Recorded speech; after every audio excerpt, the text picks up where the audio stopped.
Vasudevaya. Om Namo Bhagavate Vasudevaya. Narayanam Namaskritya Naram Chaiva Narottamam Devim Saraswatim Vyasam Tato Jayam Udirayet Shrinmatam Swakata Krishna Punyashravana Kirtana Hridayantasto Bhadrani Vidonoti Suhilchatam Nashtaprayashabhadreshu Nityam Bhagavata Sevaya Bhagavatir-uttama-shloke Bhaktir-bhagavate-nishti.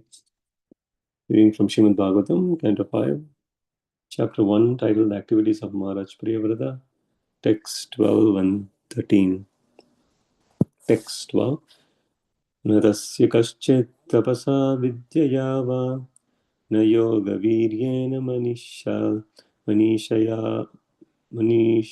va naivarta dharmai paratasvato va kritam vihantum tanubhrid vibhuyat न तस्य कश्चित् तपसा विद्यया वा न योगवीर्येण मनीषया वा नैवार्थधर्मै परतस्वतो वा कृतं विहन्तुं तनुभृद्विभूयात्.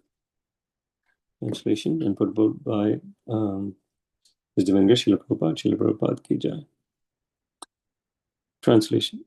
One cannot avoid the order of the Supreme Personality of Godhead, not by the strength of severe austerities, an exalted Vedic education, or the power of mystic yoga, physical prowess, or intellectual activities. Nor can one use his power of religion, his material opulence, or any other means, either by himself or with the help of others, to defy the orders of the Supreme Lord.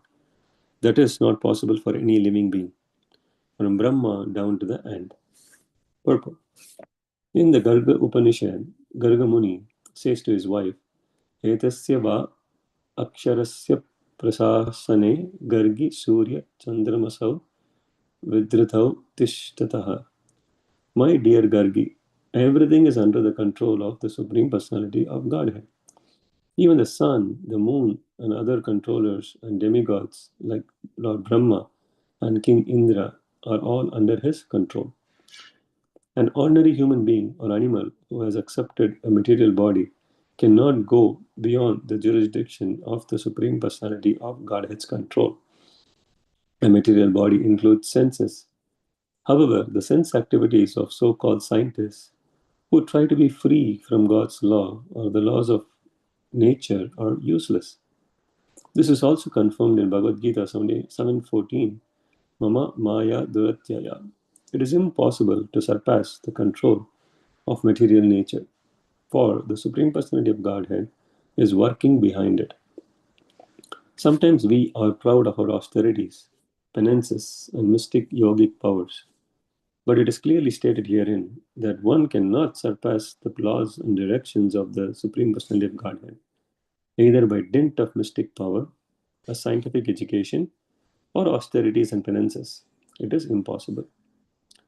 The word Mani Shaya, by intelligence, is of special significance.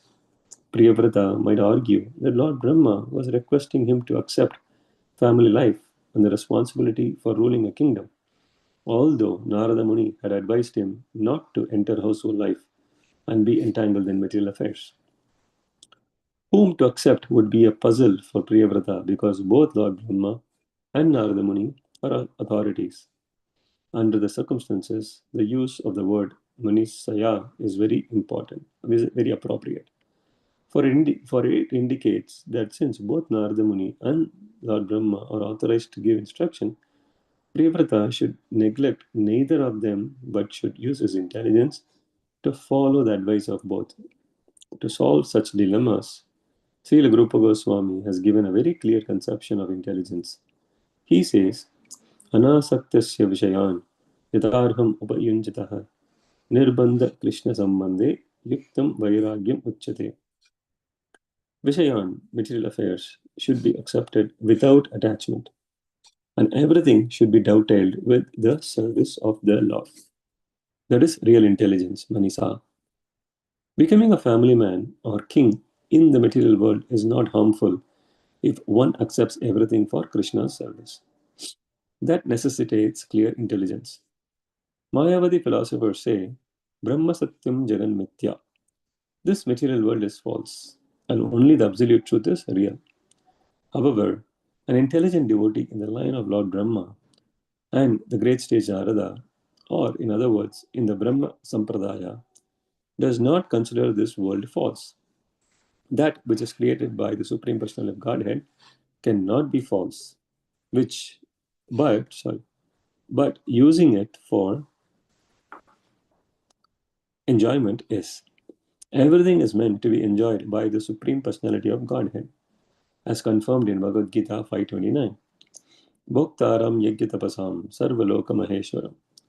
The Supreme Personality of Godhead is the Supreme Proprietor and Enjoyer, and therefore everything should be dovetailed for His enjoyment and service. Regardless of one's circumstances, favorable or unfavorable, one should use everything to serve the Supreme Lord. That is the perfect way to use one's intelligence. Text 13.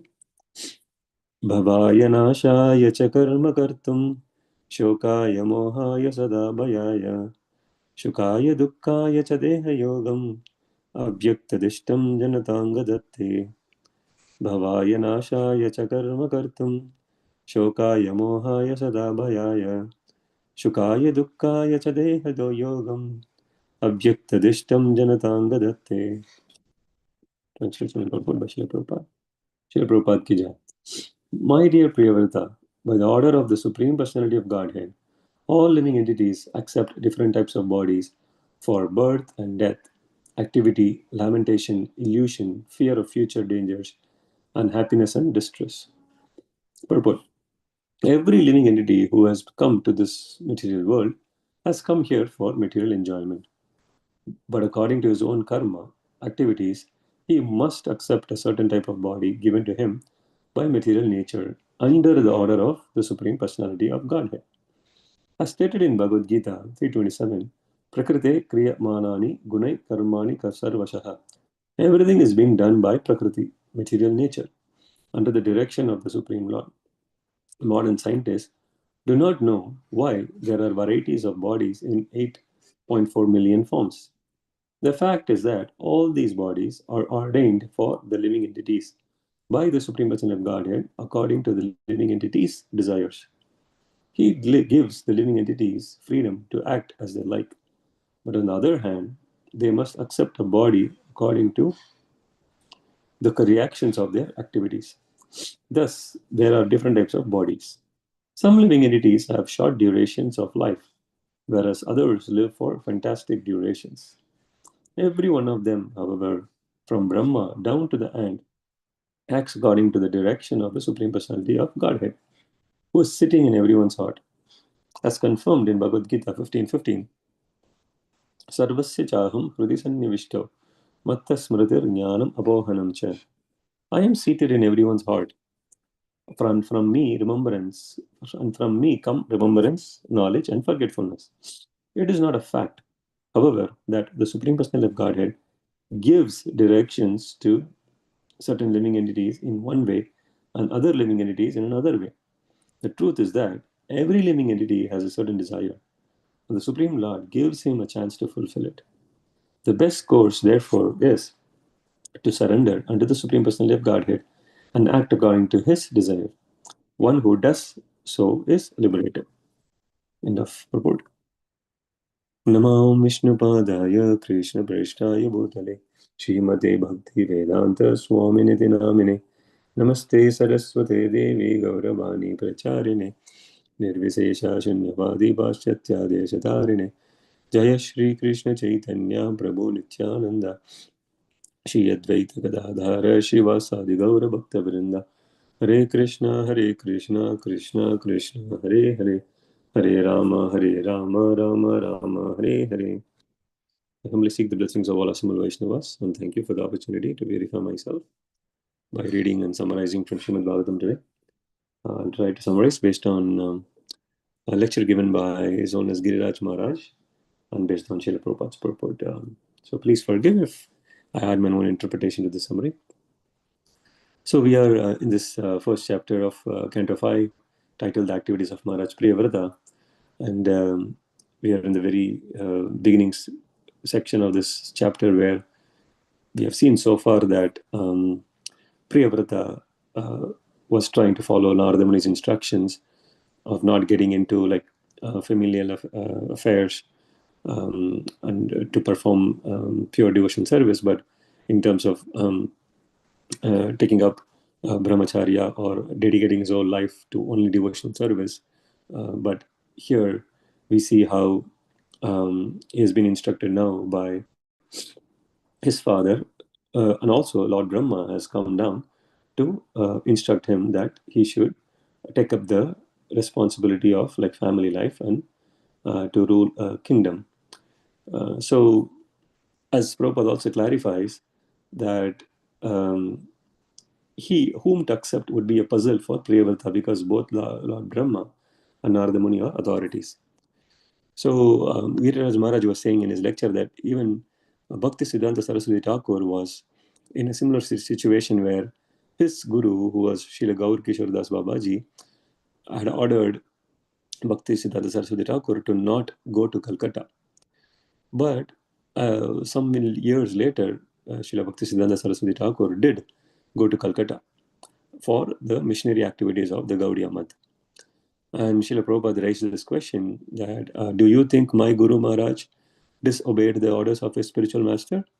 And then Prabhupada himself gave the answer that no, because he was never in Calcutta. He was always in Vaikuntha.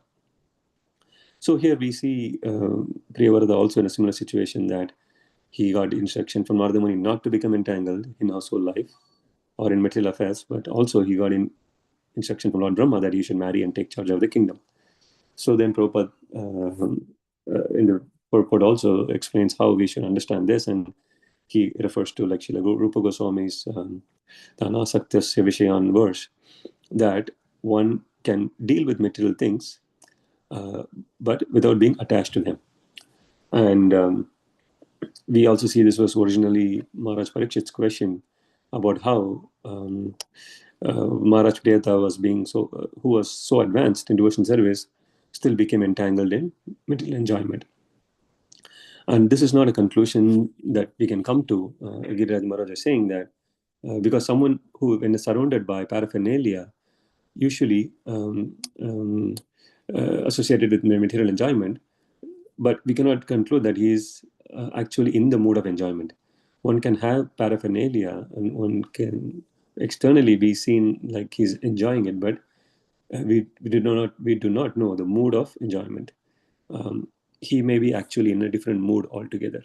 So this is a lesson that comes out that we should not be judging others when we externally see that they are in opulence and they are enjoying life, but however, we do not know how renounced they are internally. And we always know bhakti is more of an internal process than an external display. So then in the purport also Prabhupada makes this other very interesting point that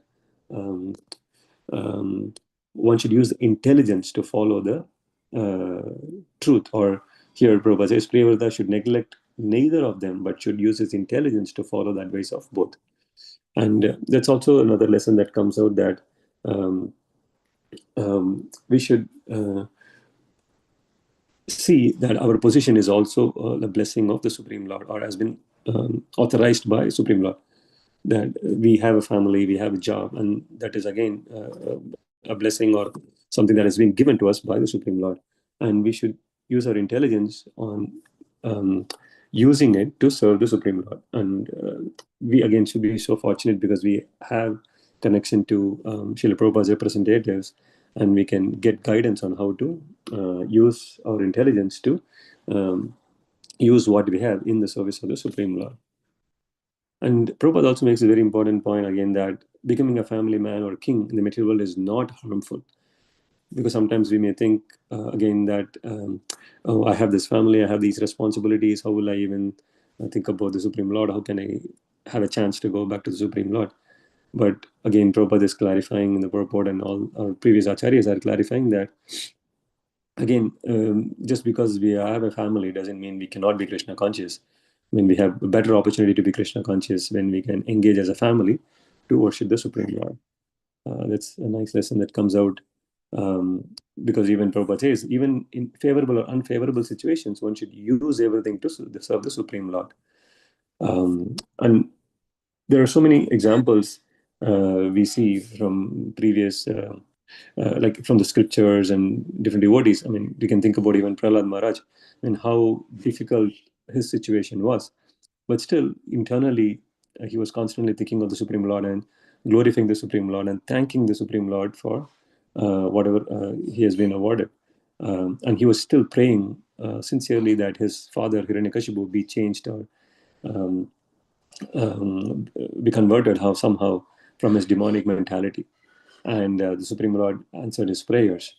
So um, in verse 13, we also see again Prabhupada bringing out a few important lessons for us that whatever we have again is ordained by the Supreme Lord. And instead of thinking about why did I get this body, why did I not get another body, we should rather see how we can utilize this in the service of the Supreme Lord. Because Prabhupada says everyone, like from Brahma to the ant, is under the direction of the Supreme Personality of Godhead. And there is a purpose for all of our existence. And this is nicely understood by maybe an example or a story from like Ramayana, which is aligning with like the last line that Prabhupada writes, that the best course, therefore, is to surrender unto the Supreme Personality of Godhead and act according to his desire. The truth is that every living entity has a certain desire, and the Supreme Lord gives him a chance to fulfill it. When we see in Ramayana that when the Vanaras were building the bridge, the Vanaras like Hanuman and Angad and other Sugriva, other Vanaras were like lifting big mountains and stones, and they were like making the bridge. And they also saw Hanuman, in fact, especially noticed that there were some small squirrels that were like trying to help also. So what they were doing is they were wetting themselves in the water. They were dipping themselves in the water. They came out, they rolled on the sand, and then they came to the area of the bridge, and then they kind of shake their body, so all the sand went in between the big boulders and rocks that the Vanaras had put. So initially, the Vanaras were like laughing at them and saying, "Oh, what are they doing? I mean, look at how much we are doing, and look at what the squirrels are doing." And in fact, Hanuman felt it very annoying and as a disturbance, because the squirrels were under his feet, and sometimes he would like stamp on them, and he had to like be very careful and watchful when walking. So it was a nuisance to him. And Lord Ram noticed this, and then he called Hanuman. And then Hanuman knew that Ram had noticed his behavior, which later he also realized was not appropriate. And then when he went to Lord Ram said, "Oh, Hanuman, do you think I need your help? I need all your help to build this bridge. If you, just by chanting my names, could cross the whole ocean by one leap, I can make all the Vanaras also leap like the same way. Or I don't even need all your help, but I can just finish the whole Lanka army and Ravana with one of my arrows. But I am giving you the opportunity to serve. And because you have the capability to lift big rocks and big mountains, you are helping that way. And the squirrels, they are not able to big rocks, but they have the intention to serve me. And so I gave them the intelligence to serve this way, that they can at least provide some sand to hold the rocks together. So it doesn't matter how big the service is, but as long as you have the desire to serve, um, that is what is important. And then I accept every service, any amount of service, as service to me, and I like devotees serving me. So that was kind of the message that Lord Ram gave, and that's an interesting lesson also that we can take, that whatever situation position we are in, we can still serve the Supreme Lord. The only important thing to keep in mind is that we need the right intention, and we could always get direction and mentorship and advice on how to serve in our current position through like other senior devotees and our Guru Parampara. So again, this is a very interesting chapter, interesting lesson that comes to us in terms of how we should not be very negative about what we have. And then we should always think about how we can use our current scenarios, current situation, and what we have been given in the service of the Supreme Lord to please the Supreme Lord. Because any unfavorable condition or a favorable condition, we can still think about the Supreme Lord by chanting his names or by reading glories of Supreme Lord, by reading Srimad Bhagavatam or Bhagavad Gita. We can always stay in touch with the Supreme Lord, just that we need that intention that I will try to stay in touch and I will try to remember the Supreme Lord. So with